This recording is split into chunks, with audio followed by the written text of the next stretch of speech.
kenyam men gora balariye te karamishe gorma si gosme te ka tini te gor no de yen kalo de yen lo ka ta dan dong da ka ngai keje tin te gor je no bia kalin ka lo da ka do dan ende randa ka ngai keje tije nyam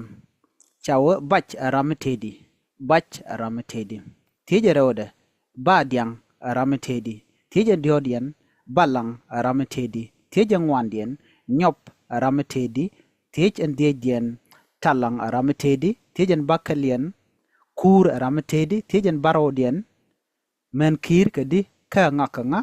tij en bak dagdien yang meken mediet nika kwade menemi shedit chwaledi tijen bangwandien nyameken madap nyet kada amenemi shedong chwaledi tijen walien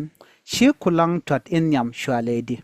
miti ka mede loitin gorno bika garpin gwasamo ken tini dang welati biya ramadan ci teje me shi tej biya jalwako biya kaluch ajana na gorno di yena leng ka jan gwasame mi jira mi jidit ka dunda ke ka channel tatene Norline TV ke ti ka shanko nya profile ke jan gwadan ena gwa gujetina de jogono ko follow ke ku subscribe ka YouTube channel ko na ja lungo no de roani to wande en ka nywa ka kel ka ta dan en tishan kon ka je gor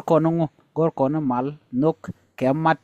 ke diel kata ko de kon dorande kon nang niam ki ta shen ka shop ka tokan dial ka de gorno de kon kale ne shen gona rodan en gwan me de kontin titi ka de kon lok ka ta shen ga ki ta dan tin na ka je en bana nyo je gumro dien ya te ke mal bye bye